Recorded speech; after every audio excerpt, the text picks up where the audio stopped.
O arco do incidente de Shibuya é um dos melhores arcos dos animes, sem nenhuma dúvida. Além dos grandes confrontos entre feiticeiros e maldições, o nível de violência e mortes entre não feiticeiros, feiticeiros e maldições do mundo de Jujutsu Kaisen é surreal. Muitas coisas que aconteceram no arco do incidente de Shibuya geraram grandes consequências para o futuro do mundo de Jujutsu Kaisen. Mas como esse arco foi fundamental para a destruição psicológica de Yuji Itadori? Como protagonista de um dos melhores animes da atualidade, foi completamente abalado com todos os eventos que aconteceram em Shibuya? Vem comigo que eu vou te explicar tudo.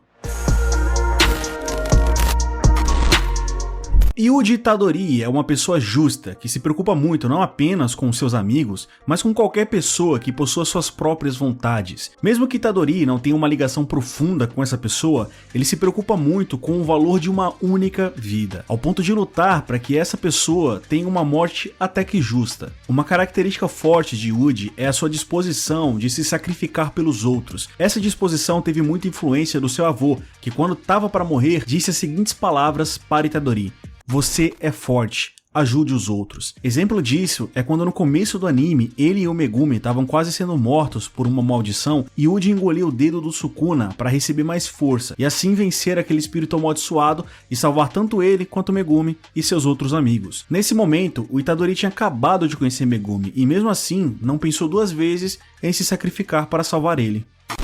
Mahito. O grande ponto que pode-se dizer que foi fundamental para a destruição psicológica de Itadori está diretamente ligado ao Mahito. Desde o começo do anime até agora, Mahito foi o grande antagonista do Itadori, e tudo isso começou com Junpei. Enquanto Itadori lutava para salvar o personagem, o Mahito o manipulava. Mahito é o completo oposto do Yuji. Enquanto Yuji se preocupa muito com o valor de uma única vida, Mahito não vê problema nenhum em matar pessoas desde que isso seja da sua vontade. E o primeiro golpe duro sofrido por Itadori é quando Mahito manipula a alma de Junpei, causando uma morte horrível naquele que Itadori estava lutando para salvar. Por causa disso, Itadori fica completamente furioso e se vê obrigado a matar 3 pessoas transfiguradas por Mahito. Isso fez Itadori ver seus ideais sendo completamente desprezados por aquele que se tornaria o seu maior inimigo até o arco de Shibuya. Esse foi o primeiro golpe duro que Yuji Itadori sofreu.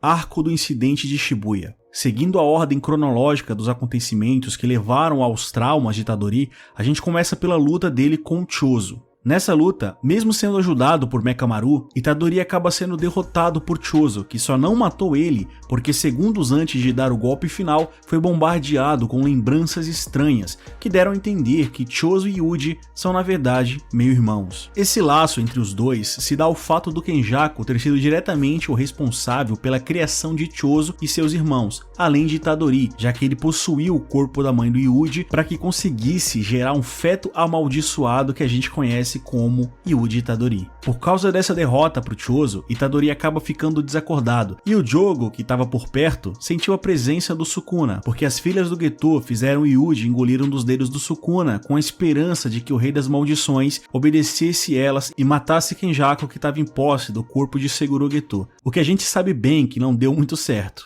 Então Jogo se aproveitou da oportunidade e fez Itadori engolir mais 11 dedos do Ryomen Sukuna. E é bom a gente lembrar, galera, que o corpo de Itadori é o receptáculo perfeito para o Sukuna, mas pelo fato de ter engolido tantos dedos do Sukuna ao mesmo tempo, não permitiu ao corpo do Itadori o tempo necessário para que ele assimilasse Sukuna e então conseguisse manter o Rei das Maldições sob controle. Por causa disso, Sukuna despertou e tomou controle do corpo de Itadori, e o resultado disso foi a destruição e mortes em massa naquela região. Todas as pessoas que foram salvas por Inumaki e que estavam se escondendo foram obliteradas pela expansão de domínio do Sukuna, inclusive uma Horaga, que também estava lutando contra o Rei das Maldições. E depois de retomar o controle do seu corpo, Itadori se depara com toda a destruição que Sukuna causou através do seu corpo. Esse golpe em Yuji foi tão grande que fez com que ele entrasse em completo desespero, desejando a sua própria morte. Só que isso ainda não era o fim. Yuji se levanta e decide que precisa lutar, senão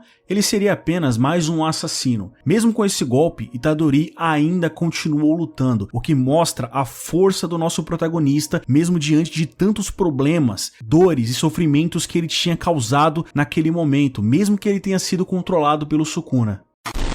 Nanami e Nobara. E como tanto sofrimento em Jujutsu Kaisen ainda não é o suficiente para que o GG Akutami se dê por satisfeito, depois que Itadori decide se levantar e voltar a lutar, ele chega ao subsolo e encontra Mahito e Nanami, que já estava praticamente morto depois de ter recebido um golpe de Jogo. Então Mahito oblitera o corpo do Nanami, o que foi um dos momentos mais tristes desse arco de Shibuya, sem dúvida nenhuma, trazendo um fim então para Kento Nanami. Vendo toda essa cena, Itadori explode de raiva e ódio mais uma vez e começa a lutar contra o Mahito. Ao mesmo tempo, Nobara enfrentava um clone do Mahito que estava na superfície. E depois que a Nobara consegue acertar um golpe na alma de Mahito, o clone foge para o subsolo juntamente com a própria Nobara. Mahito então se aproveita da oportunidade e fere gravemente a Nobara, que acaba caindo quase morta diante de Itadori, mas não antes de deixar uma última mensagem pro Yuji, dizendo que não foi tão ruim assim. Nesse momento ela estava se lembrando da sua infância e dos momentos felizes que ela teve ao lado do Megumi, do próprio Itadori e do Satoru Gojo.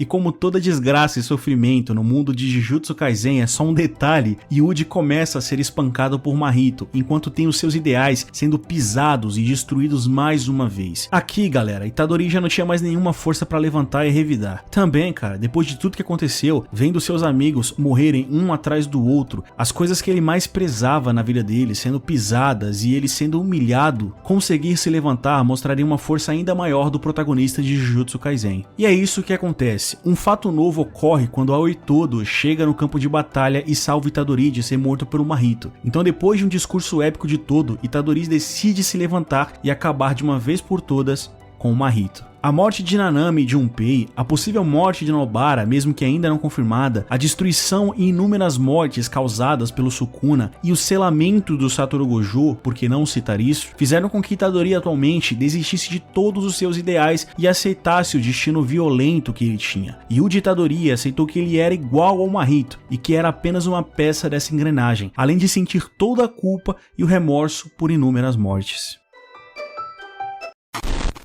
Galera, GG Akutami não tem nenhuma objeção em dar fim ou destruir os seus personagens, desde que isso deixe a história de Jujutsu Kaisen ainda melhor e mais interessante. A violência por trás de cada morte em Jujutsu Kaisen, misturada ao fato de nenhum personagem estar a salvo, mesmo que seja o protagonista, faz com que Jujutsu Kaisen seja um anime único. Se você chegou até aqui e, assim como eu, curte demais Jujutsu Kaisen, eu deixo uma pergunta pra você. Yuji Itadori vai conseguir suportar todos esses problemas e dar a volta por cima em Jujutsu Kaisen? Deixa sua opinião nos comentários. Então não se esqueça de se inscrever e dar o seu like, porque toda semana tem vídeo novo no Fator Nerd. Eu sou Wesley e até o próximo vídeo. Falou!